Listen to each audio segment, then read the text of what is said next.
স্বাস্থ্যসেবা উন্নয়নের লক্ষ্যে ভারত সরকার সরকারি সকল স্তরের স্বাস্থ্যকেন্দ্রের পরিচালনার সার্বিক মূল্যায়নের সুব্যবস্থা করেছে, যা প্রতি বছর হয়ে থাকে। এরই অঙ্গ হিসেবে কাটিগড়া বিধানসভা এলাকার আওতাধীন জালালপুর ব্লক এলাকার আওতাধীন রাজাটিলা প্রাথমিক স্বাস্থ্যকেন্দ্রে মঙ্গলবার এই অনুষ্ঠান উপলক্ষে শিলচর মেডিকেল কলেজ হাসপাতালের অ্যাসোসিয়েট প্রফেসর ডক্টর জয়দীপ রায়, সহকারী বাস্তুকার অমিত কুমার দাম সরকারি তরফে সমস্ত খুঁটিনাটি পরীক্ষা করে নিজেদের অভিমত ব্যক্ত করতে গিয়ে প্রতিবেদককে বলেন, জেলার অন্যান্য স্বাস্থ্যকেন্দ্রের তুলনায় রাজাটিলা প্রাথমিক স্বাস্থ্যকেন্দ্রের অবস্থা অনেকটা উন্নত। একমাত্র অভাব রয়েছে কর্মচারীর। পর্যাপ্ত পরিমাণ কর্মচারী থাকলে ভারত বাংলাদেশ সীমান্তবর্তী প্রায় 7-8 কিলোমিটার এলাকা জুড়ে এই এলাকায় আর কোনো উন্নত স্বাস্থ্য সেবা প্রদানের ব্যবস্থা নেই। ফলে বিশেষ করে রাজাটিলা প্রাইমারি হেলথ সেন্টারের পরিচালনা কমিটির সভাপতি অসীম দত্ত বিভাগীয় ঊর্ধ্বতন কর্তৃপক্ষের কাছে পর্যাপ্ত পরিমাণে কর্মচারী প্রদানের দাবি জানিয়েছেন। আজ এই উপলক্ষে অন্যান্যদের মধ্যে উপস্থিত ছিলেন জালালপুর ব্লক পিএইচসির এসডিএম ও ডক্টর সুমন ভৌমিক, ডক্টর জন্নতারা বড়ভূইয়া, অসীম দত্ত, ইসলাম উদ্দিন চৌধুরী, বুরহানুল হক চৌধুরী সহ অন্যান্যরা। আজকে এই প্রোগ্রামের উদ্দেশ্য ছিল যে আসাম স্বাস্থ্য ডিপার্টমেন্ট দপ্তরের অধীনে আজকের থেকে অল ওভার আসামে একটা প্রোগ্রাম শুরু হয়েছে 3rd to 5th, যেটা স্বাস্থ্যসেবা উৎসব। এটার মেন উদ্দেশ্যটা হলো যে মূল্যায়নটা কোন দিকে দুটা ভাগ, একটা হলো ইভালুয়েশন, একটা হলো অ্যাসেসমেন্ট। তো ইভালুয়েশনের জন্য বিভিন্ন আধিকারিক বা অফিসার্স করছে, ওদের গাইডলাইন্সটা এক ধরনের। ওনারা এখানে ইনফ্রাস্ট্রাকচার কীরকম আছে, অ্যারেঞ্জমেন্ট, অন্যান্য এইসব ইনফ্রাস্ট্রাকচার ডেভেলপমেন্টের ব্যাপারে। আর অ্যাসেসমেন্ট করবে এখানে একজন আছে, এখানে যেমন ইরিগেশন ইঞ্জিনিয়ার আছে উনি, আর একজন ডক্টরও আছে, dermatologist from Silchar medical college. এরকম আরও 2 জন করে, একজন ডাক্তার ক্লিনিক্যাল আর একজন হলো টেকনিক্যাল ডিপার্টমেন্ট, নন মেডিকেল। তো ওনারা এসব বিল্ডিং দেখে, আর বাকি এখানে সার্ভিস কেমন চলছে অ্যাসেসমেন্টটা সেটা দেখে। এখানে সার্ভিস বলতে এখানে ওপিডি কেমন চলছে, ওপিডি পেশেন্টের স্ট্রেন কেমন আছে, তো ওইটা রেজিস্টার ঠিকমতো মেনটেন হয় কিনা,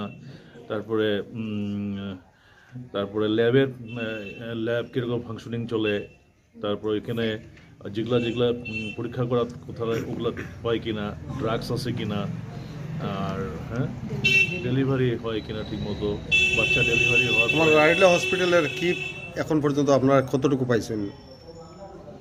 কাছাকাছি ভালোই।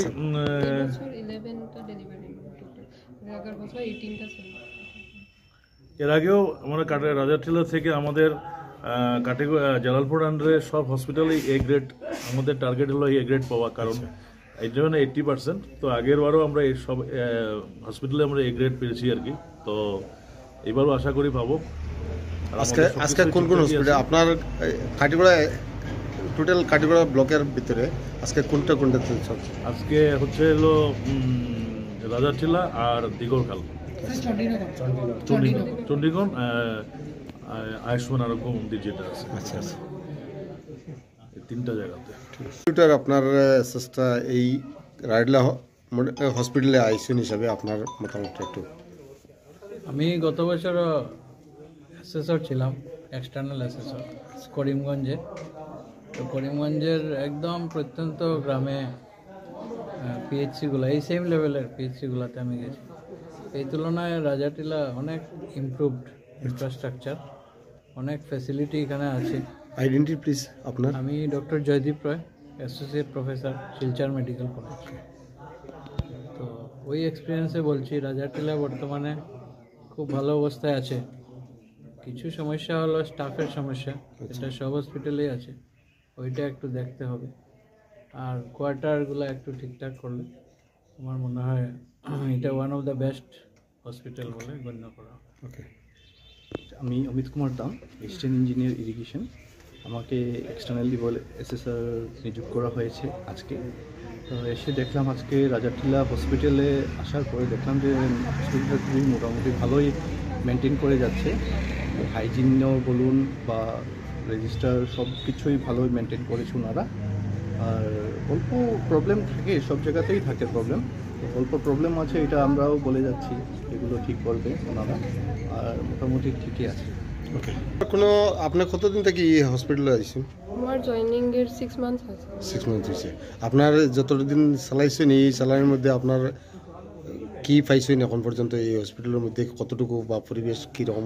ওভারঅল আমরা যখন রুরাল জয়েনিং করার আগে একটা ইমেজ থাকে হসপিটাল কি ধরনের থাকবে, ওটার থেকে তুলনায় মানে হসপিটালে যা সার্ভিস আছে বা স্টাফ যতটুকু মানে কম্পিটেন্ট, ওইটা অনেক মানে কি বলবো মানে কমেন্ডেবল। ওইটা যাই সার্ভিস আছে এখন আমাদের মানে ওরা ইভালুয়েট করে যা পেয়েছে ওইগুলাতে একটু ইমপ্রুভমেন্ট করতে লাগবে। ওরা মেনশন করেছেন, ওইগুলো আমরা নোট করেছি। আপনার আইডেন্টিটি প্লিজ। আমি জান্নাত আরা ভরভুইয়া, এমও ইনচার্জ রাজাটিলা। ওকে, আজকে রাজাটিলা হসপিটালে স্বাস্থ্য সেবা মেলা চলছে, সেই উপলক্ষে এইগুলোটা এসেছেন নানান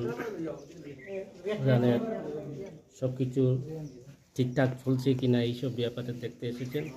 সত্যি ওনাদের মুখ থেকে শুনেছি যে রাজাটিলা বহুত ডেভেলপ করেছে। তা আমি মনে করি এই যে জন্ম যেটা, কারণ এই বড় এই জন্মর ব্যাপারে একটু ডেভেলপ হলে খুব ভালো হবে। বার্থ রেটটা, কেননা এখানে স্টাফের অভাবে যাতে এখানে জন্ম কম হয়, তাহলে সবাই কাটিগড়া মডেল হসপিটালে চলে যায়। তো এইটা ব্যাপারে স্টাফের মুখ থেকে শুনেছি যে স্টাফের অভাব। তো এই সরকারের কাছে একটা আবদার রাখছি বা জয়েন্ট ডিরেক্টরের কাছে আবদার রাখছি যে স্টাফ যেটা অভাবটা, সেই অভাবটা মিট করলে আমাদের রাজাটিলা হসপিটালে এই ব্যাপারে রেসপন্স দেওয়া হচ্ছে। কারণ এই হসপিটালটা এই ভারত বাংলাদেশের বর্ডারের কিনারে, বিশেষ করে 7-8 কিলোমিটার নিয়ে এই রাজাটিলা হসপিটাল মানে বাংলাদেশ বর্ডার এলাকার মধ্যে পড়ে। তো যার দরুন এই প্রত্যন্ত এলাকার এই হসপিটালটা হওয়ায় অনেক লাভ হয়েছে, এবং সাফিসিয়েন্ট যদি স্টাফ দেওয়া হয়, জিএনএম এএনএম এগুলো স্টাফ দেওয়া হয়, তাহলে আমাদের বাচ্চার জন্মের যে সমস্যাটা, সেই সমস্যাটা অনেক সমাধান হইব না। একটা বাউন্ডারি ওয়ালের ওখানে একটু আগে আলাপ শুনছিলাম, এটা ব্যাপারে আমি আলাপ করেছি আমার এমপির প্রতিনিধির লগে। উনি বলেছেন ঠিক আছে, আমি 1-2 মাসের ভিতরে আমার সঙ্গে উনি যোগাযোগ করবেন, যোগাযোগ করে একটা বাউন্ডারি বর্ডার বিশেষ করে 4 মাসের ভিতরে এই সমস্যাটা সমাধান হবে বলে মনে করি।